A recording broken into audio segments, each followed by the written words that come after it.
En Gálatas capítulo 3 versículos 6 al 8 al 9. En el nombre del Señor leemos la palabra. Así Abraham creyó a Dios y le fue contado por justicia. Sabed por tanto que los que son de fe, estos son hijos de Abraham. Y la Escritura, previendo que Dios había de justificar por la fe a los gentiles, dio de antemano la buena nueva a Abraham diciendo: en ti serán benditas todas las naciones de la tierra. De modo que los de la fe son bendecidos con el creyente Abraham. Amén. Glorificado el nombre del Señor. Aleluya. Pueden acomodarse. El tema que queremos compartir en esta oportunidad es sobre la fe en un mundo escéptico. La fe en un mundo escéptico. Pareciera una contradicción, porque fe es lo contrario a escepticismo, o escepticismo es lo contrario a fe. Pero para bien o para mal, ese es el mundo que nos ha tocado. Vivimos en una sociedad incrédula. Gente que no quiere creer. Vivimos rodeados de incredulidad y de dudas. Y por eso no quiere decir que porque haya una duda generalizada, vamos a dejar de tener fe. Vamos a ver hasta dónde es posible tener fe en un mundo escéptico. Cuando el hombre comienza a pensar, a cuestionarse, porque hubo un tiempo, eso yo no lo he leído en parte, pero me imagino que sí. Hubo un tiempo en que la gente no pensaba, no cuestionaba, mejor dicho, no analizaba. Ustedes notan que los niños de cierta edad o ciertas edades, todo lo preguntan. Papi, ¿por qué? Usted acaba de decirle y ellos dicen ¿por qué? ¿Y para qué es eso? Y si no entendió, vuelve y le pregunta 3 y 4 veces. ¿Y para qué? ¿Y por qué? ¿Y quién lo puso ahí? Porque ese es el espíritu humano de la inteligencia. Quiere averiguar porque quiere aprender. Cuando él sabe, él no pregunta. Y si sabe y pregunta es porque quiere confirmar lo que él cree que sabe, porque tiene dudas. Entonces el hombre, el ser humano en sentido general, comenzó a reflexionar, y a eso se le llama reflexión filosófica. Comenzó a cuestionarse, comenzó a analizar, pero comenzó con la línea de la objetividad, a analizar los objetos que podía ver, que podía palpar. ¿Por qué el río corre? ¿Hacia dónde corre el río? ¿Por qué cae la lluvia? Y empezaron a cuestionar, empezaron a averiguar, porque el punto de referencia de su reflexión era el objeto, era lo tangible, era lo que ellos conocían. Pero no se quedan ahí. De ahí pasan, eso fue la filosofía antigua, pero la medieval, entonces tiene como punto de referencia a Dios. El cuestionamiento ya no es sobre el objeto que ve, sino sobre el objeto que no ve.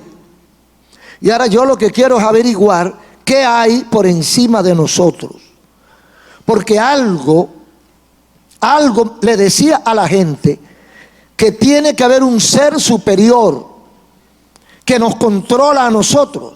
Porque nosotros sabemos mucho, pero quien nos hizo es probable que sepa un poquito más. Entonces, la filosofía medieval, el pensamiento medieval era en torno a Dios. Ese era el punto de referencia. Sin embargo, en la época moderna ya no es ni el objeto ni es Dios, sino la duda.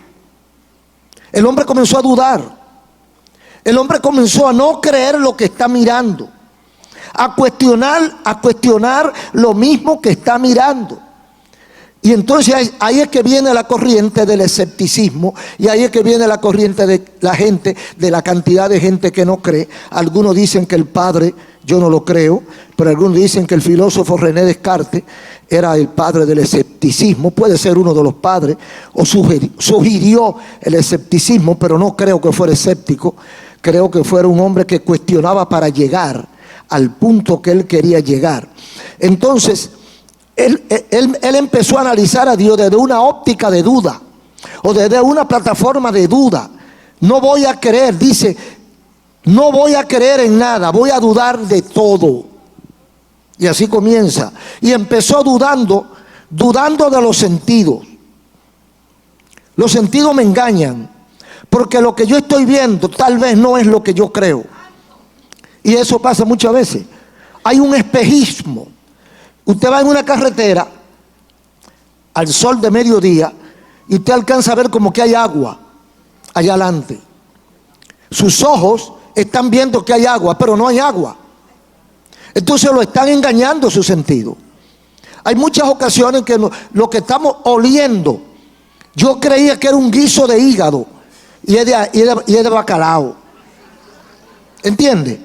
O sea, los sentidos, la vista, el olfato, el oír, a veces creemos que estamos oyendo una cosa y es otra. O sea, no nos podemos confiar, no nos podemos asegurar de los sentidos, pero tampoco nos podemos asegurar de que lo que estoy pensando es correcto. O sea, la razón humana falla, porque a veces usted cree que no está equivocado y el resultado de lo que usted hizo, creyendo que está correcto, el resultado es negativo. Entonces quiere decir que usted no tenía razón, pero cuando usted lo hizo, usted creía que tenía razón. Entonces todas estas cuestiones se fueron analizando y el mundo ha llegado a un punto de escepticismo, de no querer creer. Es una realidad, hay una crisis de fe, porque hay un escepticismo regado. Hay una crisis de fe y yo la ubico en dos niveles. Primero está una sociedad que no cree, una sociedad que duda todo y que se traduce en falta de credibilidad y confianza. La gente duda de todo lo que los rodea, duda de sí mismo y duda del que está cerca. La credibilidad se ha caído. Usted nota que la duda profesional es un flagelo, es una mortificación actual. La gente no cree, la gente va a un médico y muchas veces no cree lo que el médico le dice. Entonces, yo oí una vez un médico que aconsejaba que para fines de operación, para otros fines tal vez no, pero cuando usted va a permitir que intervengan su cuerpo, que abran su cuerpo y lo registren por dentro, usted debe tener el aval de 3 médicos, no de uno solo. Porque usted no puede creer en una sola opinión médica. Usted tiene que confirmarlo con 2 más. Y si los 3 están equivocados, pues ya usted sabe, me freí. Entonces la sociedad está metida en una nube de duda y no cree ni en lo que está en sus narices. Esta realidad de duda no se queda aquí abajo. Esa realidad de duda trasciende a lo espiritual. Entonces muchos que son lentos o haraganes para pensar, dudan de Dios. Y dicen Dios no puede existir. Pero ese mismo pensamiento que usted tiene, lo está calificando usted de ignorante. Porque si usted está pensando que Dios no existe, ¿quién lo puso a usted a pensar que Dios no existe? No fue a usted. Porque la idea de Dios no es original de Ezequiel Molina ni de ningún hombre. O sea, cuando yo veo, yo analizo, yo me analizo, yo veo hasta dónde la gente ha llegado, la capacidad humana ha llegado, eso solo me dice a mí que hay un Dios. Alguien dice, no, yo no creo en Dios. Es un pensamiento que yo tengo. ¿Y quién te puso a pensar? ¿Quién te permite que piense? ¿Por qué tú piensas que hay o que no hay Dios? Porque eso debería ser una cuestión sin importancia para nosotros. O la hormiga pensarán en Dios. y las cucarachas y los ratones. No, somos nosotros lo que pensamos. Entonces alguien nos pone a nosotros a pensar, y ese que nos pone a pensar se llama Dios. Alguien dijo, yo no creo en Dios, y otro le dijo, yo tampoco, y yo no creo en ti. ¿Y por qué tú no crees en mí? Bueno, porque tú no crees en Dios. Yo lo siento, yo sé que existe, y yo no existo. Si tú existes también, los dos existen. Ahora, ¿por qué yo creo que existo? Porque yo pienso, y si pienso, estoy vivo. Y si me engaño, alguien dijo, no, lo que pasa es que hay una mentira espiritual. Hay un demonio que te hace pensar que hay un Dios. Si yo estoy pensando que hay un demonio y estoy pensando que hay un Dios, es porque existo yo, existe el demonio y existe Dios. Porque el que me hace dudar del Dios Todopoderoso es el negativo. Y yo, que estoy en el medio, soy el que tengo la opción de creer en uno o creer en el otro. Entonces esta realidad de escepticismo trasciende de lo material a lo espiritual, y muchos llegan a dudar de Dios. Entonces dividiríamos al mundo en tres grupos. Por un lado están los escépticos, los que no creen, los que dudan de todo, los que ven este espejuelo puesto ahí y dicen, no, eso no está ahí, pero está viendo. Yo no creo que está ahí. Yo creo que fue que tú creíste que estaba ahí, pero eso no está ahí. Déjame ver si es verdad que está ahí. Ah, no, lo que pasa es que yo lo siento, pero no está ahí. Hay gente así. Bueno, le llaman terco también. Porque dudan de todo. Esos son escépticos. Hay otro grupo que son los indiferentes. Los que ni creen ni no creen y no le importa. No le hacen caso a eso. No creen una cosa, no creen la otra y viven felices. Creen ellos, según ellos, viven indiferentes. Y también está el grupo de nosotros, los creyentes. Los escépticos, los indiferentes y los creyentes, donde estamos nosotros. Veremos a través de esto lo que queremos compartir. Veremos dónde estamos y qué nos toca. ¿Qué somos nosotros? ¿Indiferentes, escépticos o creyentes? Muchas veces hay gente que prefiere aparentar ser incrédulo, porque piensan que si son incrédulos se liberan de la responsabilidad y de la culpa. Dice, Dios no me puede castigar porque yo no creo. Dios no me va a castigar porque Él sabe que yo no creo en Él, y como yo no creo en Él no puedo obedecerle. Entonces creen que como no hay un Dios, como no creen en un Dios, no sienten culpa de que lo están ofendiendo. No sé si me doy a entender. Pero el que cree que hay un Dios tiene una culpa que una vez un psicólogo dijo, una culpa neurótica. Porque es una culpa perseguidora, que donde quiera que usted va, está ahí. Dice, no haga eso, le ofende a Dios. Cuidado que Dios no quiere. Entonces es una culpa neurótica. Entonces si yo no creo en nada, dice que me libero. Pero eso es de la boca para afuera. Dice que me libero, nadie me está presionando, nadie me está buscando, nadie me va a acusar, nadie me va a llamar a cuenta. Entonces yo vivo, dice que según ese cuento, yo vivo feliz porque yo no creo en nada y no tengo culpa y tampoco soy responsable de nada de lo que haga. Ese es el pensamiento que prima en este tiempo. La gran mayoría de la gente piensa que se ha liberado de Dios, que está viviendo sin Dios y que eso va a tener un final feliz. Y en ese mundo incrédulo de dudas y escepticismo, nosotros tenemos que vivir nuestra fe. ¿Será posible? ¿Sabe usted que esto no es nuevo? El hombre y la mujer de este tiempo es incrédulo en su mayoría. No porque nosotros digamos que es incrédulo o porque ellos digan que son incrédulos, sino porque la Biblia dice, por su fruto los conoceréis. O sea, hay quienes dicen que creen y no creen, porque el fruto que dan es de incrédulo. Entonces ese es el mundo que nos toca. Ahora, no es nuevo. Ha sido el comportamiento del hombre sin Dios durante toda la historia de la humanidad. El hombre ha vivido como que no cree en Dios. Por ejemplo, ha tenido su consecuencia. Nosotros encontramos el primer caso en el diluvio de Génesis.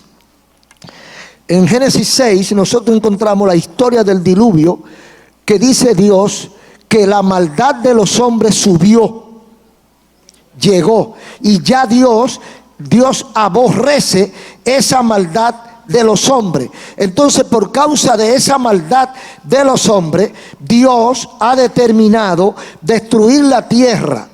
Destruir la tierra, dice versículo 5. Y vio Jehová que la maldad del hombre era mucha en la tierra, y que todo designio de los pensamientos del corazón de ellos era de continuo solamente el mal. Entonces Dios decide destruir la tierra y destruir los hombres. ¿Por qué? Por la maldad. ¿Qué es la maldad? Su rebelión contra Dios, su incredulidad y su desobediencia a Dios. Dios respondió la primera vez con un diluvio. La segunda vez la tenemos en Génesis capítulo 18, Sodoma y Gomorra. Los hombres hicieron lo malo, y dice también Dios que el pecado llegó a su presencia. Entonces Dios desciende a través de 2 ángeles y van donde Abraham y le comunican a Abraham el pensamiento de Dios sobre el mundo. Le dicen: hemos determinado destruir la tierra, quemar estas ciudades por causa de su pecado. Entonces ese pecado subió a la presencia de Dios. Había tanta maldad que Dios tuvo que quemar a Sodoma y Gomorra. Estamos también en Jeremías capítulo 2, encontramos qué pasa con el pueblo escogido por Dios, el pueblo de Israel, en los versículos 14 del capítulo 2 del libro de Jeremías. Fíjese cómo dice: ¿es Israel siervo? ¿Es esclavo? ¿Por qué ha venido a ser presa?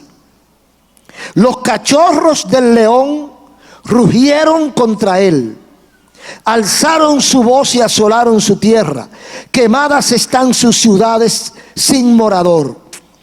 Aún los hijos de Menfis y de Tafnes te quebrantaron la coronilla. ¿No te acarreó esto el haber dejado a Jehová tu Dios cuando te conducía por el camino? Es un diálogo que Dios está teniendo con su pueblo a través del profeta Jeremías. Versículo siguiente, 18. Ahora pues, ¿qué tienes tú en el camino de Egipto para que bebas agua del Nilo? ¿Y qué tienes tú en el camino de Asiria para que bebas agua del Éufrates? Versículo 19. Tu maldad te castigará y tus rebeldías te condenarán. Sabe pues y ve cuán malo y amargo es el haber dejado tú a Jehová tu Dios y faltar mi temor en ti, dice el Señor Jehová de los ejércitos. ¿Se da cuenta, hermano? Estamos hablando de una historia de rebeldía, de una historia de incredulidad práctica.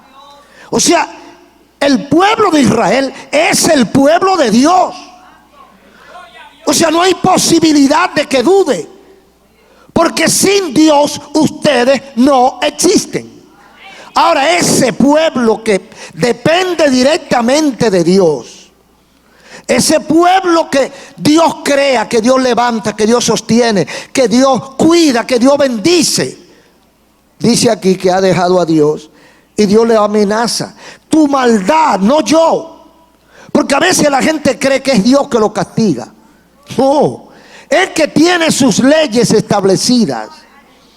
Hay unas leyes que están establecidas, y si usted la viola, es como que usted, por ejemplo, esté cayendo piedra allá afuera. Usted está aquí bajo techo y están cayendo piedras de las nubes. Dios no le está tirando la piedra a usted, Dios está tirando las piedras. Ahora usted sale de donde está guarecido y se va al peligro y la piedra le cae y lo mata. Ah, Dios me mató. No, te mataste tú. Porque tú sabes que hay peligro y tú sales.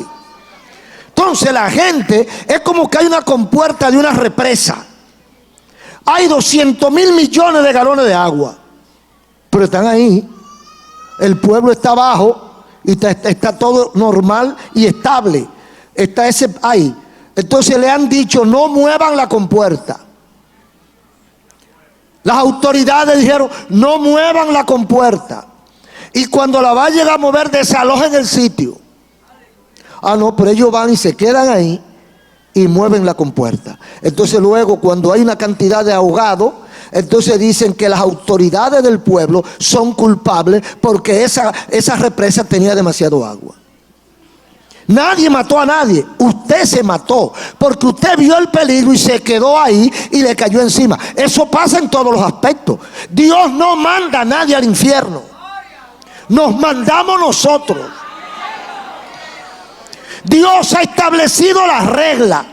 Si camina por aquí, tiene salvación. Si camina por aquí, tiene perdición. Nadie te empuja para allá ni te empuja para acá. Tú y yo somos libres. Tomamos nuestras decisiones en el momento que nos parece. El resultado de las decisiones que nosotros tomamos son nuestros, bueno o malo. Si me llevo del consejo de Dios, cosecho bendición. Si no le hago caso, bueno, la manopla le cae encima. ¡Plop! Ah, que Dios me castigó. No, te castigaste tú. Porque Dios te dijo a ti que no hiciera lo que hiciste y tú te castigaste. Entonces aquí dice claro: tu maldad te castigará y tus rebeldías te condenarán. Sabe pues y ve cuán malo y amargo es haber dejado a Jehová tu Dios. O sea, cuando el pecado te cae encima y te estropea, te atropella, entonces tú dices: ay, Señor, ¿por qué? No, ¿para qué? ¿Para qué me pasó esto? Para que aprenda. Te pasó eso para que obedezca. Te pasó eso para que levantes la cabeza y sepa que por encima de ti hay un Dios todopoderoso, aunque tú no te dé la gana de creerlo.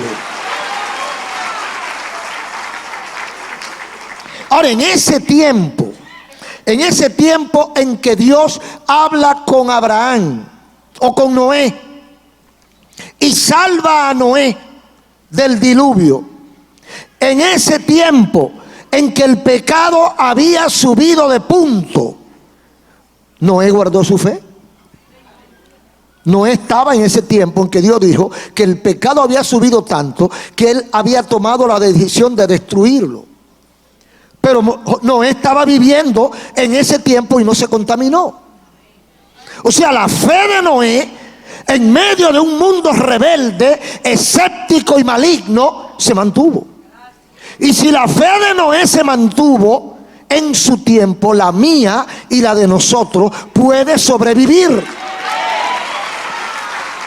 Usted no puede agarrarse de que el mundo está malo, de que hay demasiadas tentaciones, demasiadas provocaciones, demasiados ataques del maligno. Sí, es verdad, porque ese es el mundo que nos ha tocado vivir. Pero en el tiempo de Noé había maldad. En el tiempo de Abraham y Lot había maldad. Y Dios quemó a Sodoma y Gomorra por su pecado, principalmente de homosexualidad. Que habían otros pecados más, no era el único. Eran ciudades malvadas, donde se practicaba todo lo que Dios ha prohibido. Entonces, en medio de esa sociedad perversa, de esa sociedad inmunda, de esa sociedad mala, Lot se mantuvo, Abraham se mantuvo. Vivieron su fe en medio de esa circunstancia. Lo que quiere decir que nosotros no tenemos excusa, hermanos y amigos, no tenemos excusas para decir el mundo es muy malo. Yo no puedo ser evangélico. Yo no puedo ser cristiano porque hay demasiado pecado. Usted sí puede ser cristiano. Diga que usted no quiere serlo, pero usted sí puede ser cristiano.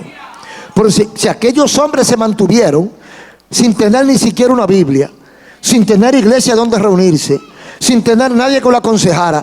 Si aquellos hombres se mantuvieron firmes, todos nosotros podemos. Bendito el nombre de Jesús. Moisés también pasó su prueba, pasó su dificultad. La Biblia dice que Moisés, en 11:13 de Hebreo, que Moisés murió saludando al invisible por fe. O sea que todo lo que hizo Moisés, abandona el palacio donde se había criado por chepa, por gracia, por misericordia, por designio divino, pero que la gente no entiende eso. La gente dice, oye, qué suerte tuvo, que lo encontró la hija del rey, del emperador, y lo adoptó, y se lo llevó a su casa, y lo crió en su casa. Qué suerte tuvo. Eso estaba en el programa divino. Pero cuando ya Moisés está grande y que va a heredar probablemente, si no el trono, algo parecido de Faraón, él decide abandonar eso e irse a donde lo que realmente son lo de él, lo que son su sangre, y lo que de acuerdo a las instrucciones que le había dado su madre y nodriza, que Dios permitió que le pagaran para que críe a su hijo y que la criara con la responsabilidad de una madre que ama a Dios. Hay que aclarar eso, porque hay madres que no aman a Dios y hay madres que no saben criar.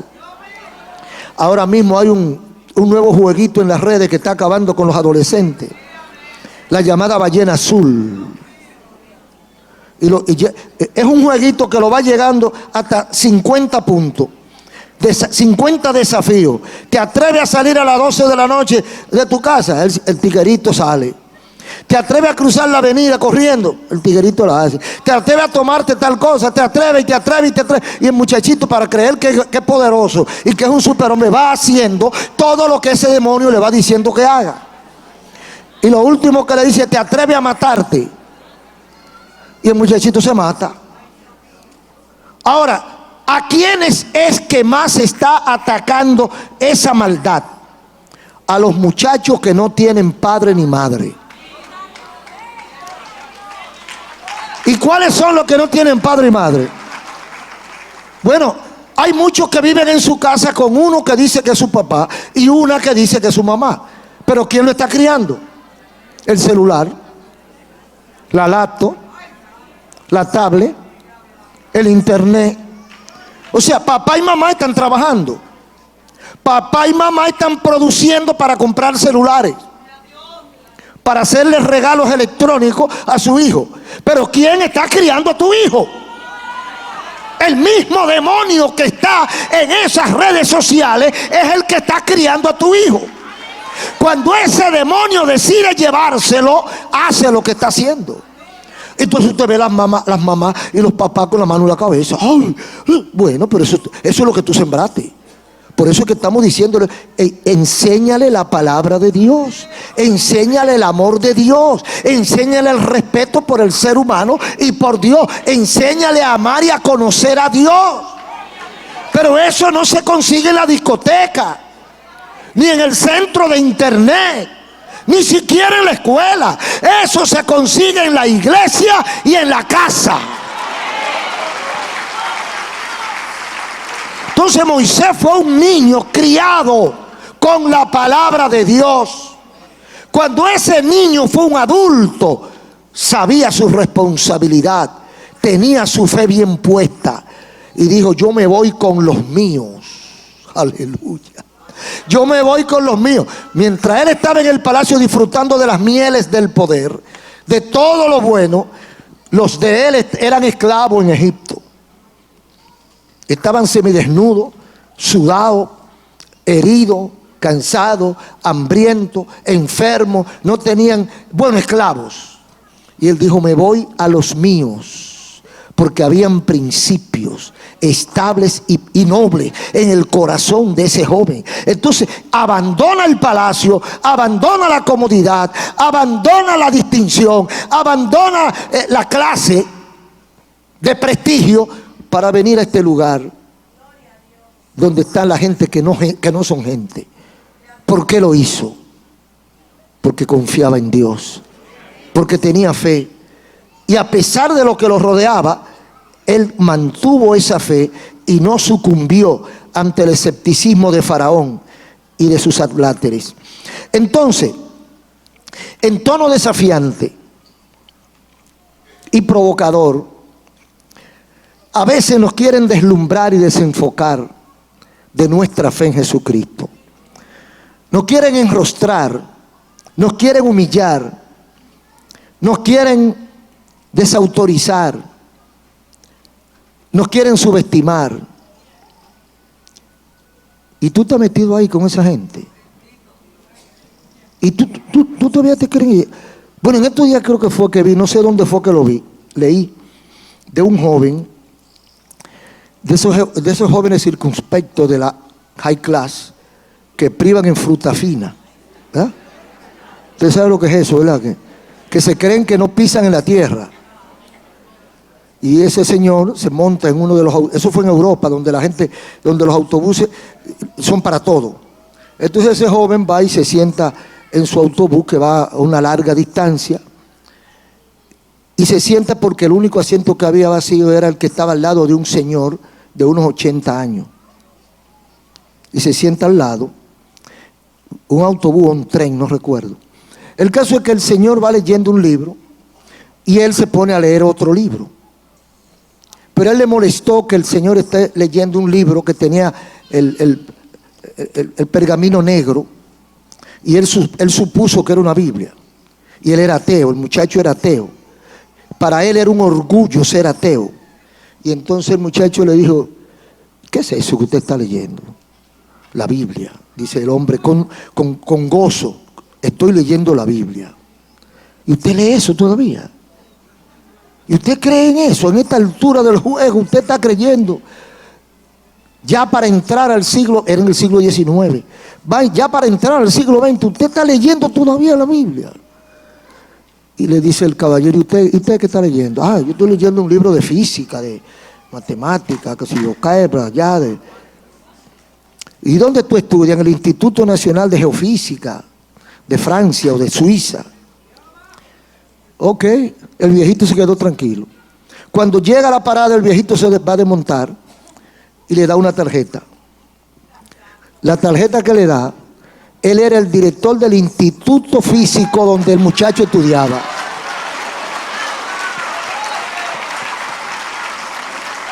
Me imagino que el muchacho quiso que la tierra se lo tragara.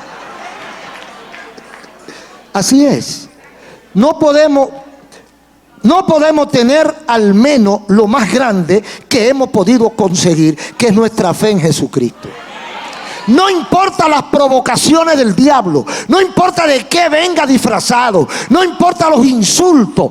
Cuando nosotros conocemos la verdad del Evangelio, tenemos que decir junto con Pablo: todo lo demás es basura. Gloria a Dios.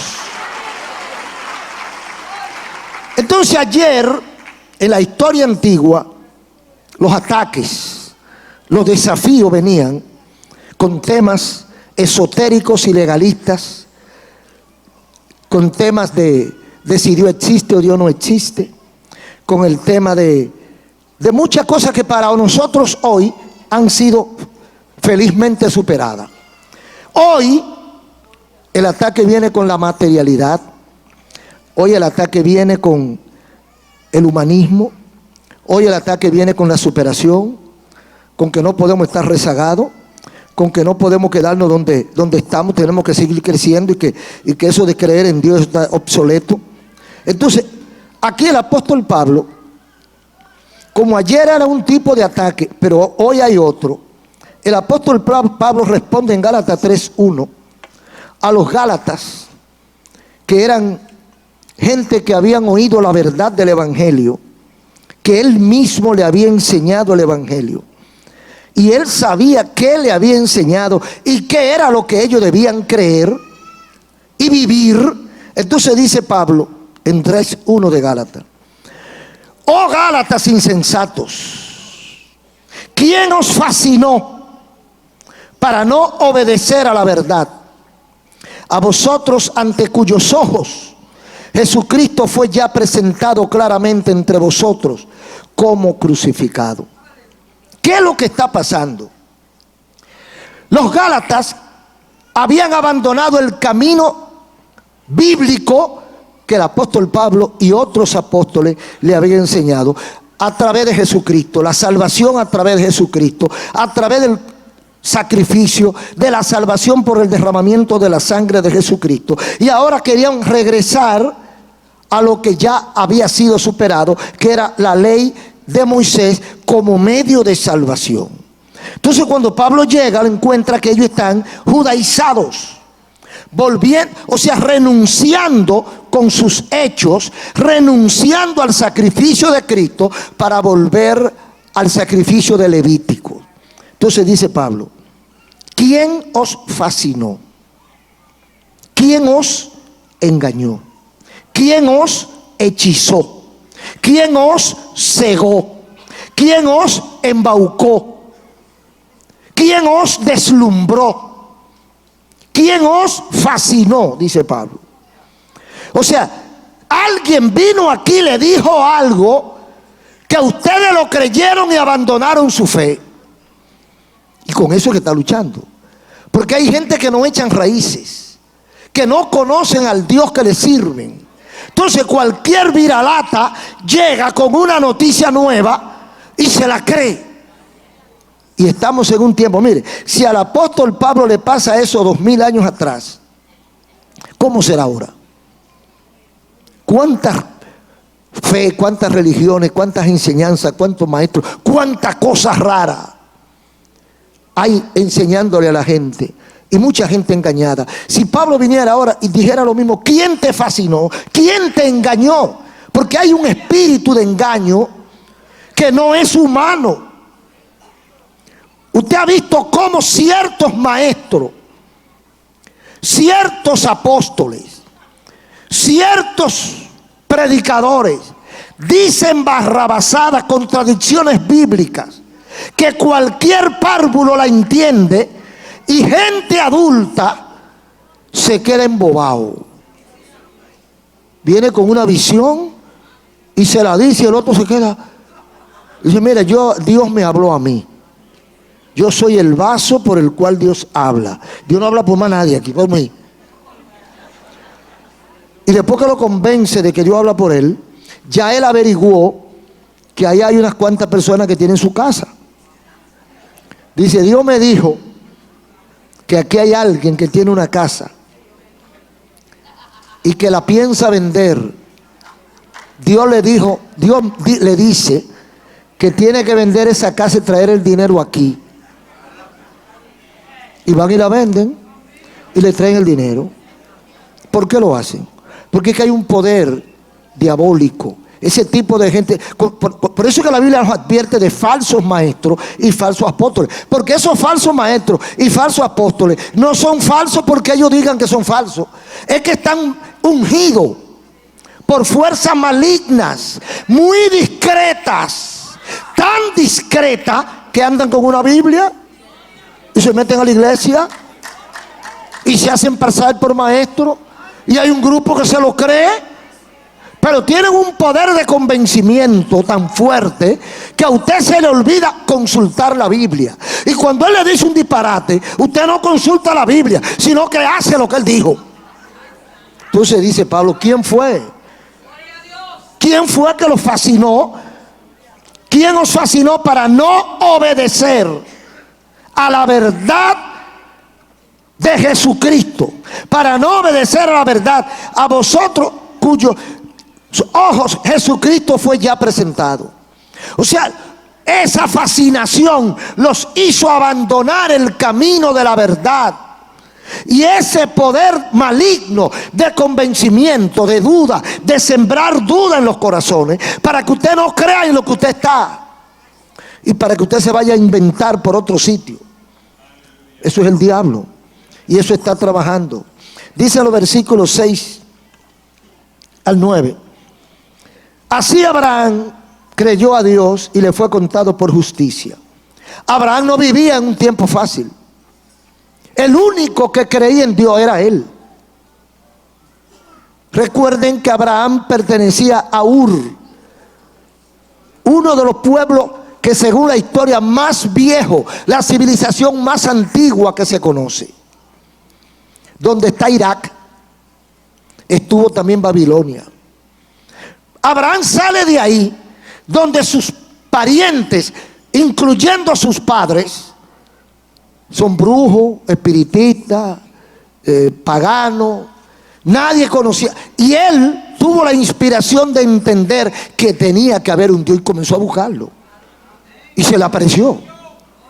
Y a partir de ahí, él comienza a vivir su fe. Pero ¿dónde está Abraham viviendo su fe? En una iglesia. En una cápsula donde no entran ni los tiros de la ametralladora. No, él está solo, rodeado de maldad, rodeado de gente que no cree, de hechiceros. Él está rodeado de gente mala, envidiosa, odiosa, de enemistades, de maldad en todos los sentidos. Y en esa situación él vive su fe. Bendito sea. Y dice aquí que entonces en esa circunstancia creyó a Dios y su fe le fue contada por justicia. O sea que Dios no está ajeno a lo que nos está pasando. Dios ve el sacrificio, el esfuerzo que estamos haciendo para hacer su voluntad. El amigo a veces dice: yo no me voy a convertir porque el único en mi familia sería yo, o en mi barrio, o en mi escuela. Entonces yo no tengo posibilidad de triunfar.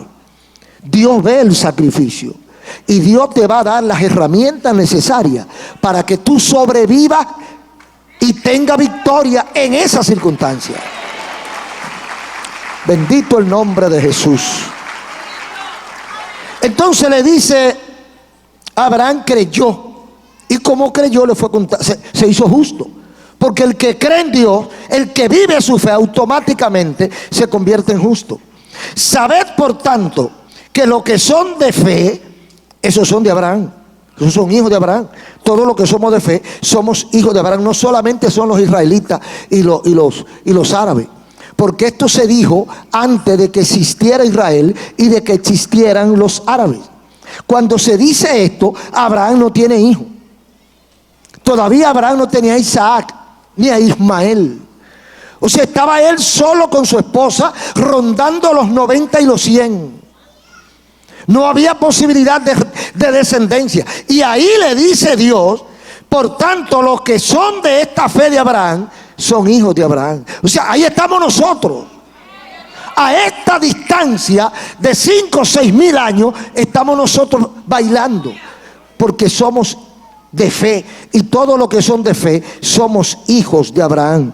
Y la Escritura, previendo que Dios había de justificar por la fe a los gentiles, o sea, esto sucede muchos siglos antes, previendo que Dios había de justificar por la fe a los gentiles somos nosotros, dio de antemano la buena nueva a Abraham, y Dios le dijo a Abraham: en ti serán benditas todas las naciones de la tierra. De modo que los de la fe son bendecidos con el creyente Abraham. Entonces yo soy de la fe de Abraham. Yo he creído en Dios y vivo mi fe, no importa quién me rodea. Yo lo que quiero es que usted entienda que no es casualidad que usted esté rodeado de inmundos. No es casualidad que usted o que estemos rodeados de incrédulos. Es que es así. Es que es así. No podemos pretender servirle a Dios en una montaña donde no haya más gente. Eso creyeron unos ermitaños una vez y se subieron por allá para poder servirle a Dios en la soledad. Dice: mire, hermano, mi debilidad son las mujeres, y la Biblia habla del adulterio y la fornicación. De manera que yo tengo que irme a un sitio donde no vea a una mujer, mire, ni en pintura, para yo poder servirle al Señor. Otro dice: no, que a mí me encanta la cerveza, el licor. Yo no puedo vivir sin darme unos cuantos tragos casi todos los días. Así que donde haya ese olorcito y donde yo vea esa cerveza, esa botella ceniza, yo no puedo. Yo quisiera servirle a Dios, pero es que yo no puedo, varón. Mi debilidad es la lotería. Para yo salvarme tengo que irme a vivir donde no se mencione lotería para nada. Porque si ese demonio está por ahí, ya fracasé. No, Dios quiere que yo y que usted viva su fe rodeado de lotería, rodeado de mujeres, rodeado de cerveza, rodeado de hombres, rodeado de maldad. Así es que Dios quiere que yo viva mi fe. Ahora, ¿se puede? ¿Se puede? Si no se puede, Dios no lo pide. Si Dios lo pide, es porque se puede. Entonces, si se puede, ¿por qué yo no lo voy a hacer? Hay 3 casos conclusivos de esta verdad, porque estamos desafiados a vivir nuestra fe en un mundo escéptico. No crea que el amigo va a creer igual que usted, lo va a enfrentar. Usted va a la iglesia y se convierte, el Señor toca su corazón. Usted abre los ojos y dice, mira, ¿y qué es lo que yo hago afuera? Me voy a entregar a Cristo ya. Y cuando usted llega al trabajo, le hacen la burla. ¡Ay, el hermano! El evangélico, el pastor. Mira el pastor, llegó el pastor. Cuando llegan de la familia igual, se burlan, se ríen. La mujer le dice, yo no me casé con un evangélico. Yo me casé con un hombre que me lleva a la discoteca. Y yo necesito ir a la discoteca. Y si tú no vas conmigo, me voy sola. Un desafío. Porque estamos rodeados de escépticos practicantes. Aunque adentro no lo sean, pero por fuera lo son. Viven su vida en rebeldía constante contra Dios. Entonces, cuando yo me convierto, ese es el desafío. El diablo se va a levantar contra mí. Pero ese diablo que se levanta contra mí, él sabe muy bien que a cada puerco gordo se le llega su día. Él sabe muy bien que el Dios a quien yo le empecé a servir puede más que él. Y que él no va a poder conmigo. Que él no va a poder conmigo, que se le van a gastar las municiones y yo seré victorioso.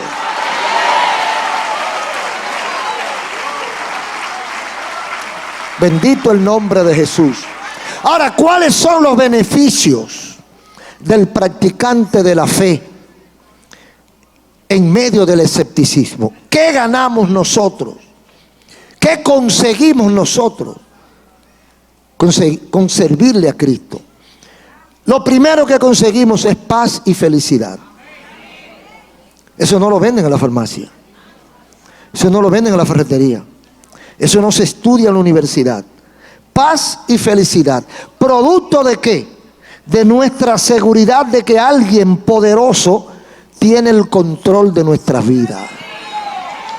Cuando yo entrego mi vida a Cristo de corazón, sinceramente, yo entrego mi vida a Cristo, a partir de ahí ya yo sé, ya yo siento que el control de mi vida lo tiene Dios.